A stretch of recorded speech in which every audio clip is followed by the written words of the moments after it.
வணக்கம் ஃப்ரெண்ட்ஸ். இப்போ நம்ம என்ன பார்க்க போகிறோம்னா, வாழை மரத்துக்கு இன்ஜெக்ஷன் பண்ணக்கூடிய ஒரு மெத்தட் அந்த வீடியோவை பார்க்க போகிறோம்.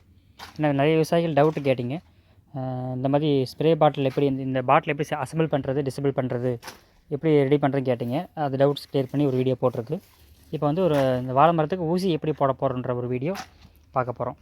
ஒரு மரம் இருக்குது அப்படின்னா மரத்துக்கு மேலே ஒரு செகண்ட் அமுத்தி பிடிச்சாலும் சரி, 3 ப்ரெஸ் பண்ணுங்க. அப்படியே 1 2 3 இந்த 3 ப்ரெஸ் இப்படி பண்ணாலும் சரி. 2 முறை திரும்ப ஒரு டைம் காமிக்கிறேன். ஒரு மரத்துக்கு உள்ளே போட்டுட்டு ஒரு ப்ரெஸ், லாங் ப்ரெஸ், ஒரு செகண்ட் ரவுண்டாக அமுத்தி பிடிச்சிட்டு எடுத்தாலும் சரி. கீழே போட்டுட்டு 1 2 3 இந்த 3 டைம் பண்ணாலும் சரி. ஒரு மரத்துக்கு 5 மில்லி ஒரு ப்ரெஸ்ஸு இந்த மாதிரி பண்ணும்போது 2.5 3 மில்லி சராசரியாக போகும். இவ்வளோ தான் சொல்ல முடியாது. ஆனால் ஒரு மரத்துக்கு சராசரியாக 5 மில்லி போகுது.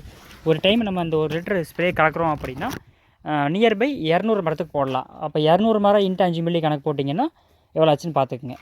1 லிட்டர் கணக்கு வருது, 1000 மில்லி வருது. ஸோ அந்த கணக்கு போட்டுக்கலாம்.